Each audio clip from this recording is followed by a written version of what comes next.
Guten Erev Shabbos to you. A Guten Erev Shavuos to you, my holy brothers and sisters. We're standing in the 49th day of the Omer that we started counting on the second day of Passover. Tonight begins the holy festival of Shavuos, the festival of weeks. We've counted our 7 weeks. Tonight's the 50th day, and that is the anniversary of the giving of Torah at Mount Sinai 3,333 years ago. The greatest event in human history. Today's a tough day in the sense of we're all getting ready for a 2-day holiday, at least outside of Israel. So there's so much to do. This morning we had the reading of the book of Ruth, our annual reading of the book of Ruth. It was very successful. If you missed that, you can check it out. It's on the page, both YouTube and Facebook. Then Nina's been, going nuts cooking for 2 days. It's going to be beautiful. So excited to eat her dairy lasagna and the cheesecake that our daughter Molly made and so much other good stuff. And our son Avi had a major baseball game. That's why we couldn't do the show earlier today. Against their arch rivals, the other Jewish high school across town. And it was a nail-biter that came down to the bottom of the last inning and a walk-off double to win the game. I mean, it was amazing. So here we are, and on top of all of this, today's DAF, today's page, Lamed Hey, page 35 here in Tractate Yoma, the 6th volume of the Talmud, the Laws of Yom Kippur. This page 35, very short, and a key DAF. One of the most famous teachings in the Talmud occurs on today's DAF. So much to cover. Let's light up the darkness. All right. Very exciting. Who's with us as we get it going? Just a few hours before Shavuos begins. James in Indianapolis, Tanner in North Carolina, Paul in the Great Northwest, Kathleen in New York, Stephen in New Hampshire, Brandon in Tennessee, Peter in Christchurch, New Zealand. Welcome, Peter, from around the globe, literally. Isn't it amazing? It used to be, I love these novels, the Aubrey Maturin novels by Patrick O'Brien. And, it used to be that it was a 6-month voyage from London to New Zealand, an incredible undertaking to get there. Now, still a long plane flight, but you can do it in a day and a half. Amazing how the world has changed. Welcome, Peter. Darcy in New Jersey, Paula saying blessings to Sal and Nina. Deborah, shalom from Goyishville.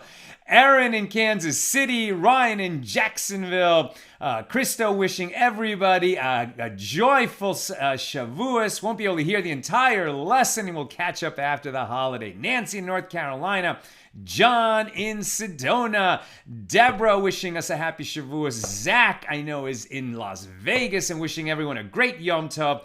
Yosef in Massachusetts, Leora in Los Angeles. I know our numbers are a little low because a lot of the people on the East Coast have already entered the holiday and can't make it with us. Neil over there in Virginia, welcome everybody. Good to be with you. I'm going to keep today's show as efficient as I can.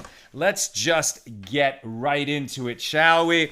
Leaving some breathing room for when we get to the really beautiful teaching that makes this page a key DAF.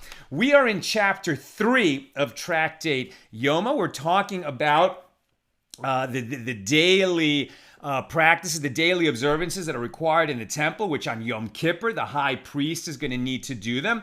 And now we're really starting to get into the day that the high priest is going to have, including his immersion. This Mishnah number 4 that we're discussing now, I just read the Mishnah at the end of yesterday's class, and it basically says that they're going to bring the high priest on the day of Yom Kippur to immerse in the Hall of Parva. That's an elevated place in the Holy Temple. And so he would be in public view and therefore they shield him for the sake of modesty with a linen sheet. And today we're going to find out why it's specifically a linen sheet that they use as a privacy screen when the high priest has his immersion on the day of Shabbat, on the day of Yom Kippur. And then, because he's going to have to change his clothes several times on Yom Kippur, when he enters into the Holy of Holies, he has to be wearing white linen, as opposed to when he's doing other observances in the rest of the temple, where he'll be clothed in the normal attire of the high priest, the very special clothes of the high priest, which include the golden garments. However, when he enters the Holy of Holies and encounters the divine presence in that one room where only the high priest can enter and only one day a year on Yom Kippur, there he has to enter in the humblest of clothing, sort of. Let's say the simplest of clothing, just white linen. But it's actually going to be very expensive white linen because they're going to give him the finest simple clothing possible, right? So they're going to use the finest materials in that linen, giving honor to God for that holy encounter of the high priest. And so we read yesterday in the Mishna that they were extremely valuable, right? There was a couple different opinions, but basically it's like the linen clothes he wears in the morning were worth 12,000 zuz, and the linen clothes he wore in the afternoon, and later in the day, when he entered to retrieve the coal shovel and the coals that he left there after the morning encounter, he wears extremely expensive linen clothes, but not quite as expensive, right? The most expensive linen came from Egypt, and the second most expensive came from India. And so the later linen clothes were worth 8,000 zuz, adding up to 18,000 in the morning, 12,000 in the afternoon, adding up to 1,800 and 1,200 zuz. There we go, adding up to 3,000 zuz. And there's a reason for those numbers, as we'll see. So today we get into the Gemara on this Mishnah. What is the meaning of the name Parva? Right, so the high priest immerses himself where in the temple? In this place called the Hall of Parva. What is Parva? An odd word. Rav Yosef said, Parva is the name of a Persian sorcerer whose name is associated with the chamber due to a particular incident. What? How is it possible that a room in the Holy Temple was named after somebody who was a sorcerer when the Torah specifically prohibits sorcery? Sorcery is something that the Jews shall not engage in. If a Jew engages in sorcery, like sorcery as it was known in the ancient world, that's a death penalty offense. What's going on here? And so we have very interesting notes here on this. And this matter has been explained in several different ways. According to Rashi, Parva is the name of the sorcerer who built the Hall of Parva. The author of the Meiri adds that this sorcerer repented or converted and built the hall with his own funds, right? So we have this teaching in other places that, where the Baal Teshuvah stands, the one who's from birth cannot go, right? So somebody who's made a Teshuvah in his life, somebody who was engaged in wicked ways and repents and fundamentally transforms himself, attains such a holy place. And maybe to honor a guy who had been so steeped in wickedness as to be engaged in sorcery, but then he made a teshuvah and came close to God and donated all of his money to the temple, perhaps at a time when they needed this hall built. And so it was named after him to recognize the power of teshuvah. As we learned yesterday, why did God choose such a stiff-necked people to be the people entrusted with the mission of transforming this world into a home for God? Because we're so stiff-necked, and if we can change ourselves, which is the first step in changing the world, then anybody can change themselves. That's one interpretation, right? This Parva was a sorcerer who made an atonement, a reformed sorcerer. However, there's another interpretation. The Geonim write that the sorcerer sought to witness the high priest's service in the Holy of Holies and excavated a tunnel in the courtyard for that purpose. According to the Rambam, he was caught and killed, and the hall was named after him to recall the incident and to discourage others from similar attempts. Interesting that we're reading that today, right? As the situation in Israel is so dangerous, and one of the great issues in this round of dealing with terrorists is that they dig tunnels, right? So often the attacks on Israel come by way of tunnels, and they've been discovered and discouraged and destroyed, and the terrorists killed. And they should learn, don't tunnel into Israel in order to try to harm the residents of the Holy Land. We move on. It was stated in the Mishna, they spread there a sheet of fine linen. So this is that sheet of linen that's going to be a privacy screen between the high priest and the people assembled for Yom Kippur. And the Gemara asks, what is different that the sheet that they spread was made from fine linen? He has to be dressed in linen. Why does the sheet have to be made of linen? Rav Kahana said, it was so that the high priest will be aware and remember that the service of the day is performed in fine linen. Now you might say, it's a reminder to everybody that there's special garments on this day. And to this day on Yom Kippur, we have the practice of wearing white on Yom Kippur, not wearing leather, not wearing a suit, but rather wearing a kittel, a white kittel. And often white sneakers, and even a white kippah. A lot of people do that. But so it's nice to see that it's not just reminding the people, it's reminding the high priest himself, right? Your garments are special today. Everything that you do is special today. You are standing not just for yourself and your family, but for the whole nation. A good reminder, a visual reminder. The Mishnah continues. In the morning, he would wear garments worth 18 maneh, or 1,800 zuz. And in the afternoon, he would wear garments worth 12 maneh, or 1,200 zuz. In total, the clothes were worth 30 maneh, or 3,000 zuz. And the Gemara expresses surprise at the total in the Mishnah. Does the Tana come to tell us the tally that 18 and 12 equal 30? I think we could figure that out for ourselves. And the Gemara expresses surprise at the total in the Mishnah. Does the Tana come to tell us that the tally of 18 and 12 equal 30? And the Gemara answers, this comes to teach us that one may not fashion garments worth less than the total of these morning and afternoon garments. And the Gemara elaborates, if one decreases the value of these morning garments and raises the value of those afternoon garments, we have no problem with it. One can distribute the total of 30 maneh between the two sets of garments in any way that he chooses.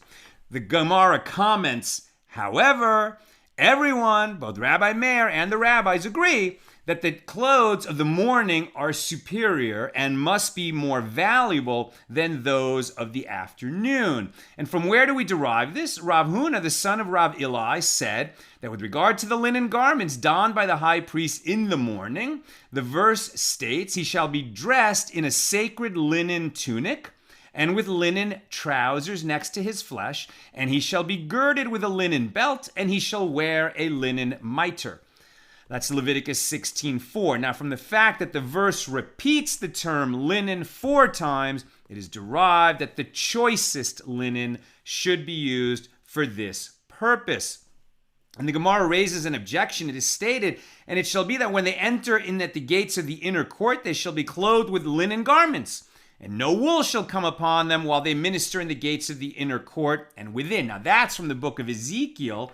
Ezekiel's talking about the temple, but he's also looking forward to the third temple. This verse is referring to the Yom Kippur service, as during the year the high priest performed the service in 8 priestly vestments made partially of wool. 2 verses later, the prophet says, and when they go forth into the outer court to the people, they shall remove their garments in which they serve and lay them in the sacred chambers, and they shall put on other garments so that they do not sanctify the people with their garments. And the Gemara infers, what, doesn't other mean more important than the first set of linen garments? And the Gemara rejects this. No, although other means different garments, It means garments that are inferior to them, meaning inferior to the first set of linen garments. And the high priest does not don a second set of garments to effect atonement.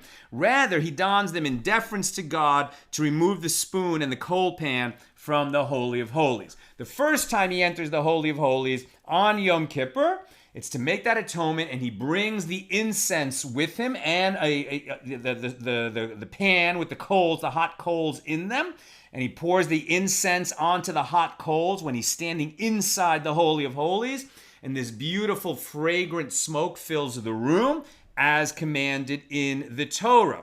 He does what he has to do in there, and then he leaves. When he leaves after that first visit, he leaves the coal pan inside the Holy of Holies. Later, he has to return to remove it. But since the real effective part of the service is that first visitation, he's going to have to wear finer linen garments for that first visit than on the return. Since the return is not really a service that's necessary to Yom Kippur, he's effecting atonement on behalf of the people with that second visit, you might think he could wear anything he wants, but no, he still has to wear very fine linen garments out of honor to Hashem. Rav Huna bar Yehuda, and some say Rav Shmuel bar Yehuda, taught, after the public service concluded, a priest whose mother had made him a priestly tunic may wear it and perform an individual service while wearing it, such as the removal of the spoon and the coal pan, which is not a service in and of itself, provided that he transfers it to the possession of the public. All services performed by the priest must be performed while he is wearing sacred garments that are owned by the public, as all the temple vessels are. And the Gemara asks, this is obvious. Once he transfers it to the possession of the public, it is temple property, like any other vessel that an individual donates to the temple. What is novel in this statement? And the Gemara answers, lest you say that the concern is that since he is the one wearing it, perhaps he will intend to retain ownership and will not transfer it to the public wholeheartedly. Therefore, it teaches us that if he transfers possession to the public, that it is not a concern. Now, so this idea, what's the hidden meaning of that, right? That okay, if his mom made him a beautiful tunic, he can wear it, but he has to really transfer the ownership of that tunic to the community because he's going into the Holy of Holies not on behalf of himself and his family, at least only, but on behalf of the whole nation. So anything he brings with him has to be owned by the nation. Lest he think to himself, well, okay, the nation owns it, but I'm so fancy. I've got the nicest linen garments ever made, and I brought them, because my mom made them, and they're the best ever. And we might be concerned that he shouldn't be able to do that, but we're not concerned because the high priest understood his obligation, and even if it was finer than anyone else had brought or made in a special way or a special person by his mom, whatever, we understand, we trust him that he is, he's humbling himself and that whatever he does on that day is on behalf of the nation and not for his own honor. Apropos of this halacha, this law, the Gemara relates, they said about the high priest, Rabbi Yishmael ben Pabi, that his mother made him a tunic worth 100 mana, 100,000 zuz. I mean, like a number we can't even believe that so much money was spent on the garment. And he donned it and performed an individual service and transferred possession of it to the public. So we're not concerned. He did what he was supposed to do. And similarly, they said about the high priest, Rabbi Elazar ben Harsum, that his mother made him a tunic worth 20,000 dinars, but his fellow priests did not allow him to wear it because it was transparent, and he appeared as one who is naked. They made it so fine that there was a problem that you could kind of see through it. And so they said, not modest enough. You can imagine on the day that it was time he was going to wear, he was going to bring it out, so special, the finest garment anyone had ever seen. And then they said, no, not kosher, not okay. And then they had to say, no, you can't wear it. There must have been a drama. I'm sure they had backup clothing available, but it must have been a drama. And could he be seen through a garment made to the specifications of the priestly vestments? Didn't the master say the threads of the priestly vestments were sixfold? And since the clothes were woven from threads that were that thick, his body could not have been seen through them. Abaye said, well, it is like wine in a thick glass cup. His flesh could not actually be seen, but since it was a very fine linen, it was somewhat translucent, and his skin color was discernible, and therefore it was too immodest for the high priest to wear. Apropos the great wealth of Rabbi Elazar ben Harsum, the Gemara cites that which the sages taught. And now we get into this teaching that makes today's page a key DAF. And aren't you glad you were here for this? Apropos the great wealth of Rabbi Elazar ben Harsum, the sages taught a poor person, a wealthy person, and a wicked person come to face judgment before the heavenly court for their conduct in this world. Right? When we leave this world, we will come before the heavenly tribunal and we will be called to account for our behavior while we were alive in this world. Now, to the poor person, the members of the court say, why did you not engage in Torah? If he rationalizes his conduct and he says, I was poor and I was preoccupied with earning enough to pay for my sustenance, and that is why I did not engage in Torah study. They say to him, were you any poorer than Hillel, the great sage Hillel, who was wretchedly poor and nevertheless attempted to study Torah? And they said about Hillel the elder that each and every day he would work and earn a half dinar, a half of which he would give to the guard of the study hall, and half of which he spent for his sustenance and the sustenance of the members of his family. One time he did not find employment to earn a wage, and the guard of the study hall did not allow him to enter. He ascended to the roof, suspended himself, and sat on the edge of the skylight in order to hear the words of the Torah of the living God from the mouths of Shmaya and Avtalion. That was the pair of sages who headed the academy in the generation before Hillel and Shammai, who would succeed them as the pair of sages who headed the Jewish community. The sages continued and said, that day was Erev Shabbos, right, so the Friday, and it was the winter season of Teves, and snow fell upon him from the sky.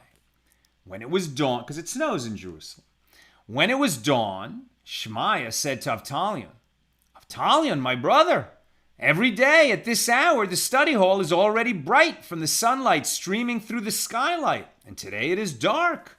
Is it perhaps a cloudy day?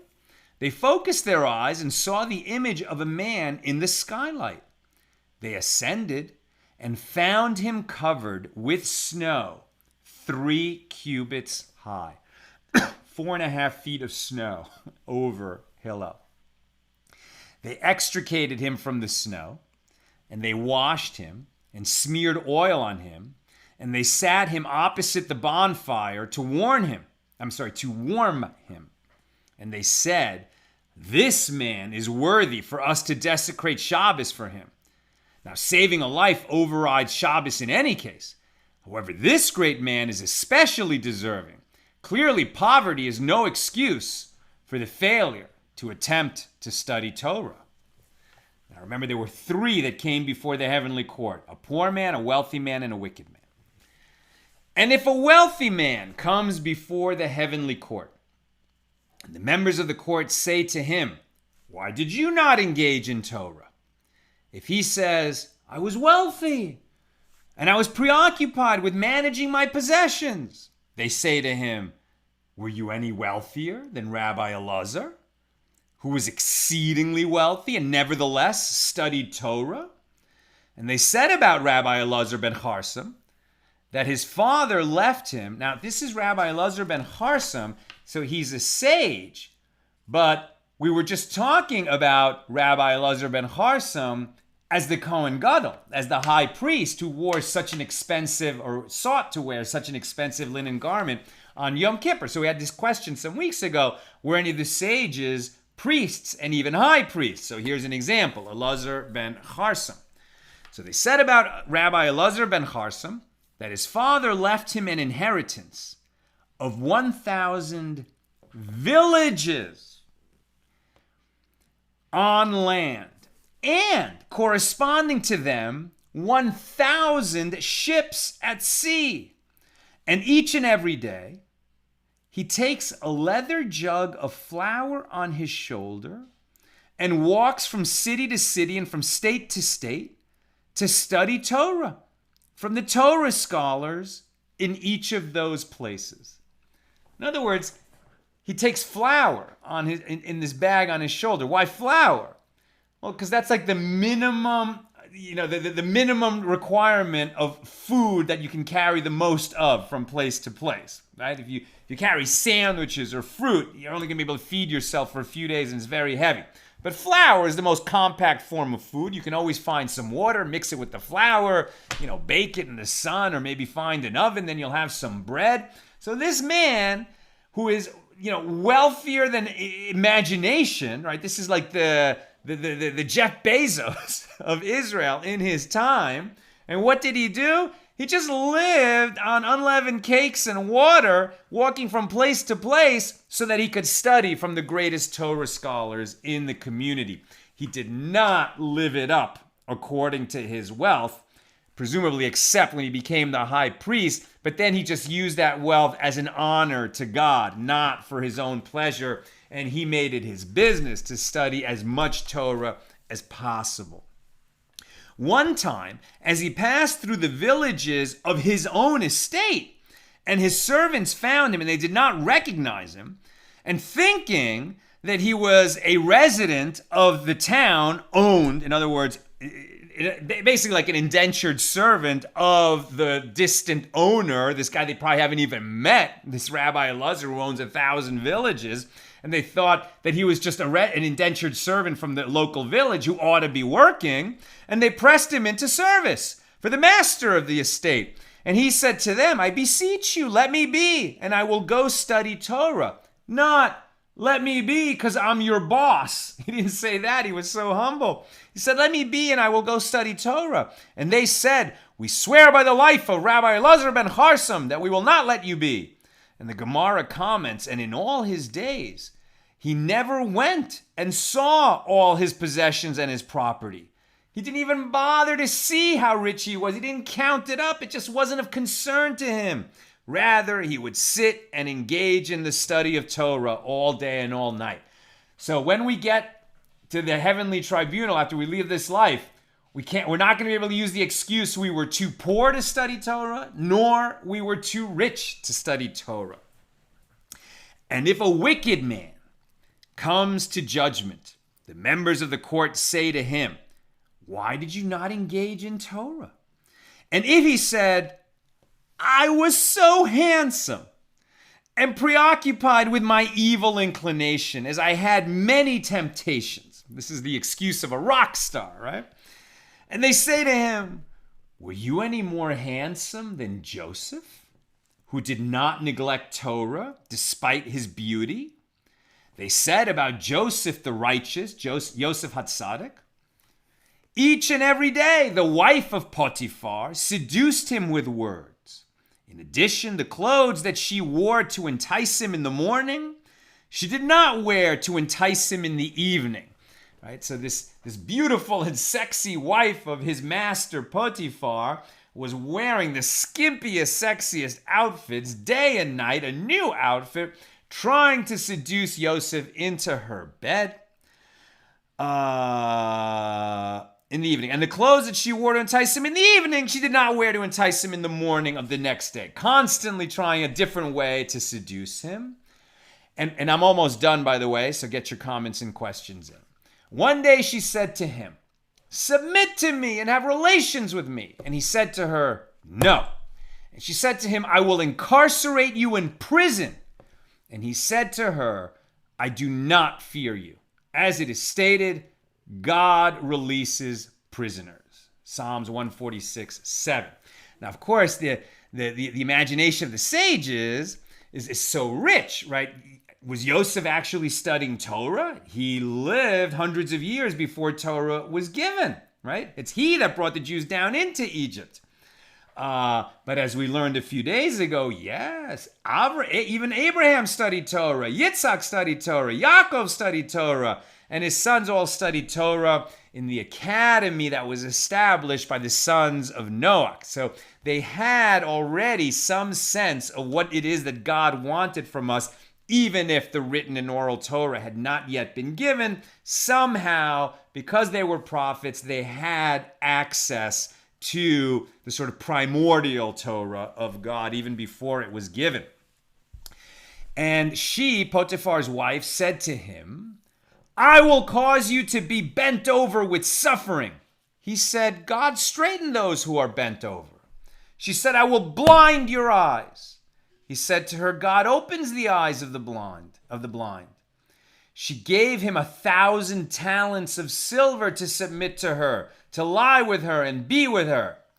And he refused. So here we see that not only is it crucial for us to study Torah, but that Torah, sufficient Torah study, eventually refines a person. You can't keep studying Torah and not refine yourself, because it's constantly brought home to you what is right and what is wrong. And that's why everything is in Torah, right? The refinement of a person is found in Torah, because what are you learning? You're learning God's will for us, what he wants us to do, what is right and what is wrong. And so if you engage in that kind of study, you will build up your backbone, as it were, and you'll be able to refuse temptation, even the extreme temptation of a seductress like Potiphar's wife. And the Gemara elaborates, had he submitted to her, to lie with her in this world, it would have been decreed in heaven that he would be with her in the world to come. Right? What is her portion in the world to come? Not a good one. He would have ended up with her. But instead, he is remembered as Yosef Hatzadik, Joseph the righteous. So we can imagine what a beautiful portion he has in the world to come. And therefore he refused. And consequently, Hillel obligates the poor to study Torah. Rabbi Elazar ben Harsum obligates the wealthy. And Yosef obligates the wicked. For each category of people, there is a role model who overcame his preoccupations and temptations to study Torah. May we merit to live up to the examples set by Hillel, the high priest, Rabbi Elazar ben Harsum, and Joseph the righteous. Okay. Let me come to your questions. PK Sakara, yes, thank you. You donated this morning during the reading of the book of Ruth, and thank you so much for your support. This is such a timely time to donate to our organization. We had a whole campaign for these last 49 days. Particularly if people would like to become monthly recurring donors in any amount.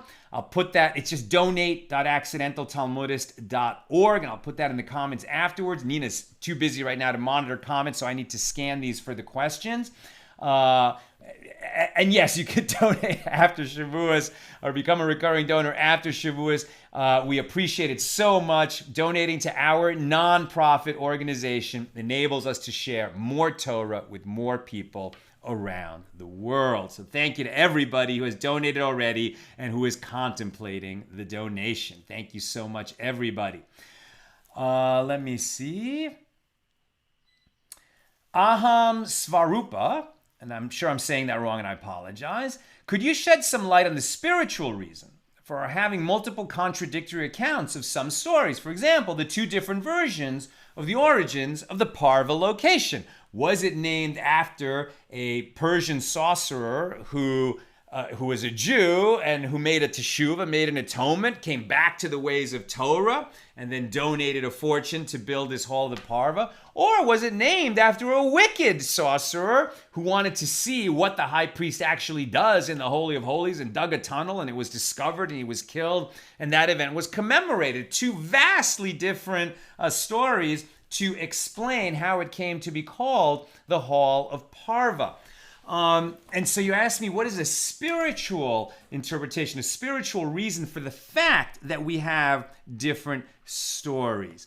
What I would say, and I'm speaking off the cuff here, but I would say is, Judaism is very much not a canonical religion, right? So we have, obviously, the laws of God, right? So the written Torah is the written Torah. It has not changed since it was given at Mount Sinai.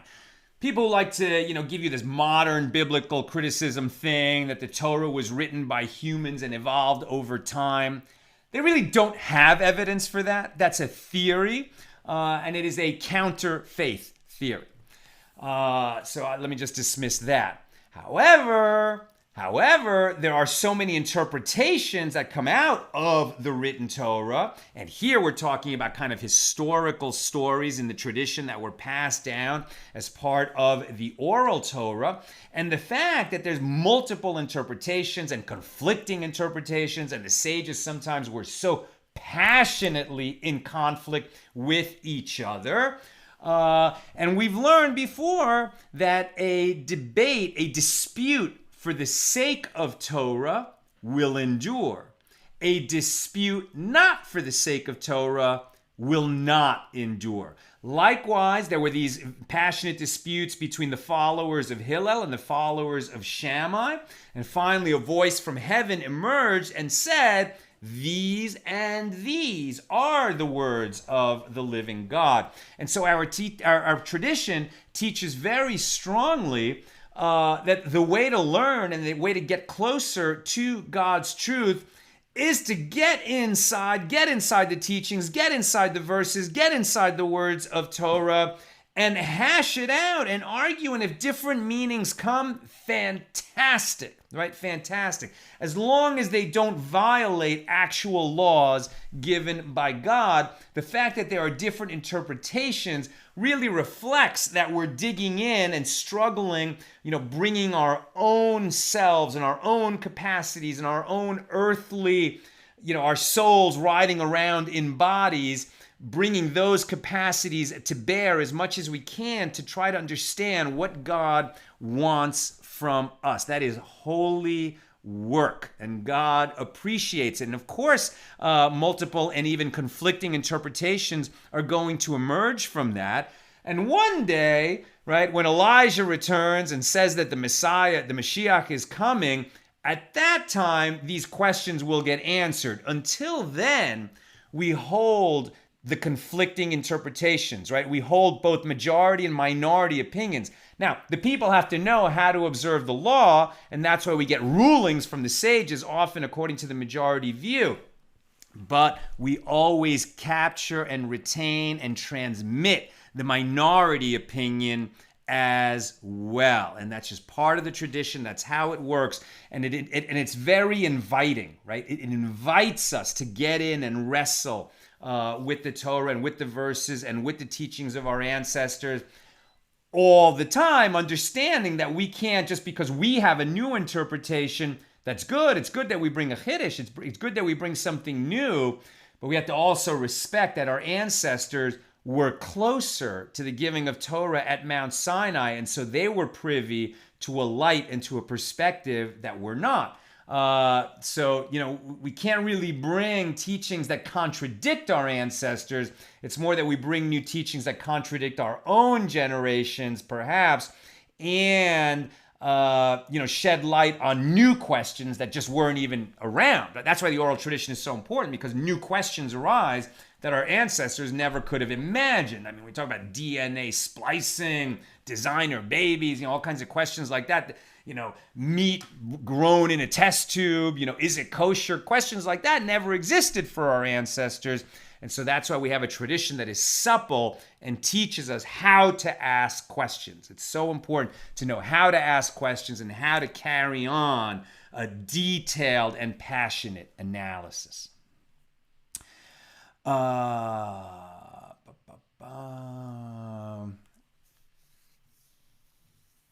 Deborah Kamisher says, garments perhaps are similarities to the shields, layers of awareness, levels of portions of Olam Haba.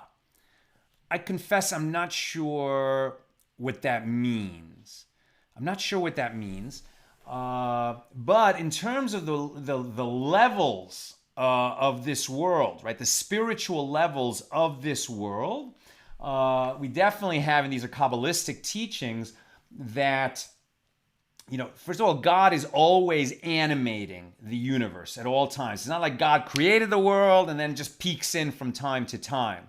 It's much more like when you're having a dream, so there's other characters in that dream. Like you're you, but there's other people that you interact with in that dream. Now, when you wake up, all of that world and all of those characters vanish.